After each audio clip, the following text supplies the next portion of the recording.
She slammed the door to my office, and I swear I heard plaster rattle to the floor. "My name's Kate," she said, "and I'm in trouble." They're always in trouble. That's why they come to me. I'm a writer crash tester. After 17 years and 32 novels of my own, I can shake down a plot, twist a sentence like a pretzel, and slam a paragraph against a wall until it begs mercy. I take no prisoners. I brook no excuses. And now I'm on the case of the exploding cat. Kate needed answers, and she needed them fast. She handed me a sheaf of papers and said, "I keep finding myself in the same place. Too much description, not enough action. You have to help me." So I started reading. Lillian had run away. Joan just knew. A mother does. Forget what the high school principal or the police chief said about kids being kids. Joan jabbed the key at the keyhole in front of the door several times before it hit home.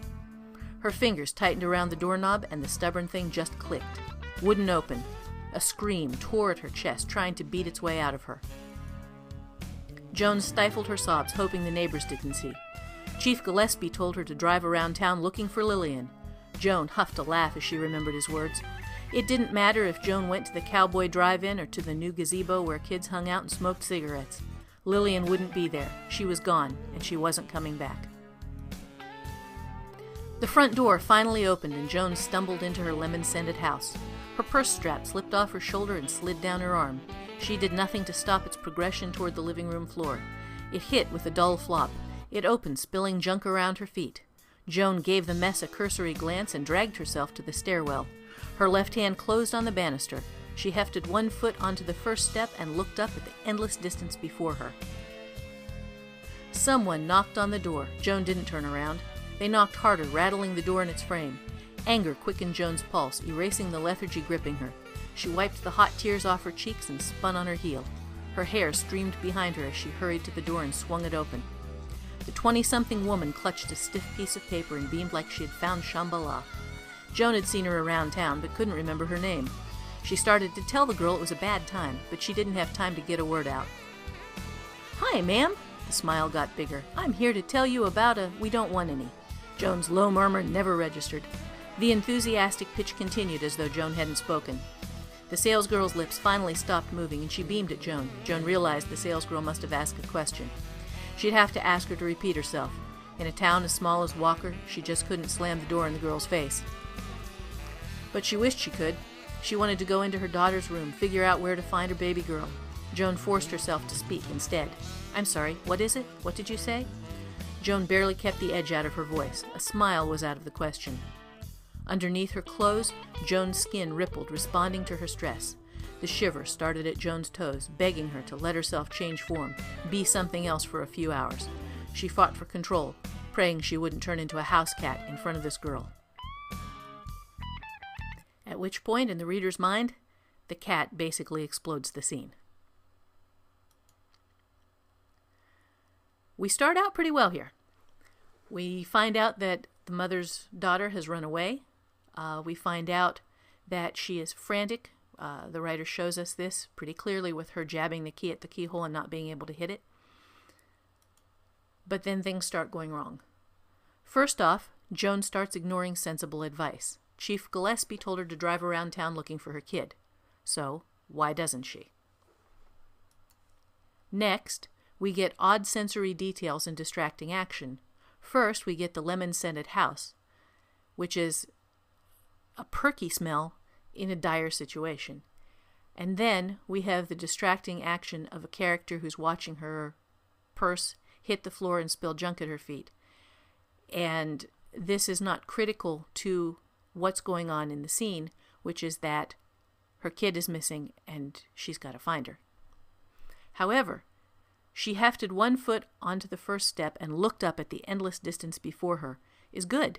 It shows us the weight that the character is carrying, her fear, her dread, her panic. And it does it without telling us she was scared. Then we have actions that don't fit the situation. We have Joan being angry when someone knocks at the door, and then running to the door, and then spending a significant amount of time talking to a salesman. Well, a salesgirl.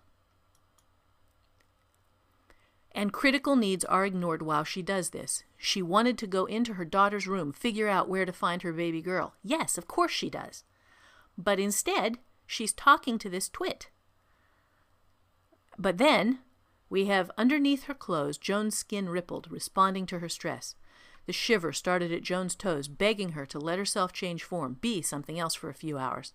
She fought for control, praying she wouldn't turn into a house cat in front of this girl, which goes because we have no warning that this woman is a shapeshifter. So, how do we fix this? Fix number 1. Maintain tone. In a scary, tense, frantic scene, things like perky lemon-scented houses are jarring. Lemon is a happy smell. In the example that I wrote to try and work this out, I have the front door finally opened, and Joan stumbled into her hollow house, which whispered her breathing back at her in short, sharp echoes. Gone, gone, gone. And what you're looking at there, you're still getting the sensory details. We want to have smells and feels and sounds, but they need to fit the situation. A hollow house, echoes of her whispered breathing, and some kind of tonal things there with the gone, gone, gone. Fix number 2. Focus on what is critical. A mother whose child is missing is not going to chat with door-to-door salesmen. This is life or death, and she will be rude, and she will have every right to be rude. But she's going to run to the door because she's going to hope that somebody has found her kid. So her emotions here were in this scene were flipped around. She should have been kind of hopeful, kind of excited as she ran to the door, and then angry as she saw that it wasn't the police or somebody bringing her daughter back. It was the ditz with a pitch. So what I did here, the example I've written, someone knocked on the door. Joan ran to answer it, hoping it was the police, that they'd found Lillian. But when she saw the saleswoman standing there, she slammed the door and headed for Lillian's room, hoping to find anything that would tell her what happened. This cuts out a lot of extraneous action, and it cuts out a completely unnecessary character in the saleswoman. Okay, next fix.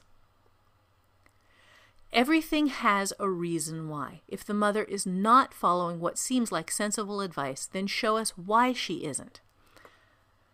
In the example where I've rewritten this, I have Chief Gillespie told Joan to drive around town looking for Lillian, but it didn't matter if Joan went to the Cowboy Drive-In or to the gazebo where the kids hung out and smoked cigarettes. Joan could feel Lillian's absence like a hole in her gut. Her daughter was gone, and she wasn't coming back. This does not say that she has some other way of knowing that her daughter is gone, but it does tell us that she is so certain that this is going to be useless activity that she just doesn't do it. And finally, fix number 4.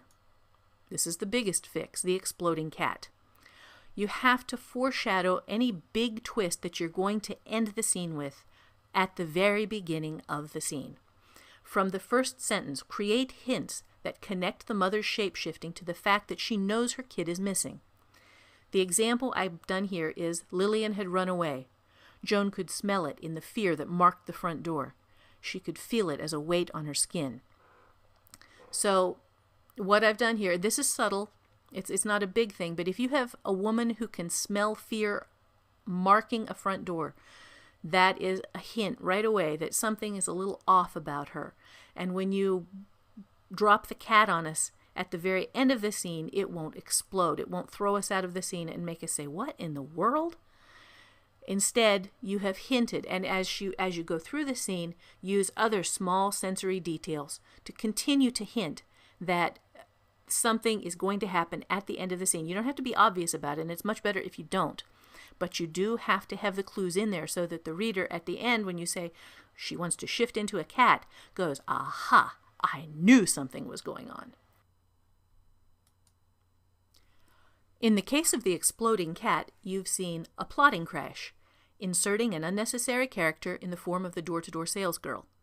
A characterization crash, having the character focus on the irrelevant salesgirl instead of the important missing daughter. A style crash, breaking the tone of the scene with perky words in a tight, suspenseful situation. And a structural crash, not introducing the foreshadowing for the shape-shifting at the beginning of the scene. Writer crash tests. I do them because all writers make mistakes. Working writers learn how to fix them. Watch for more writer crash tests from me, Holly Lisle, novelist, writing teacher, writer crash tester. writercrashtest.com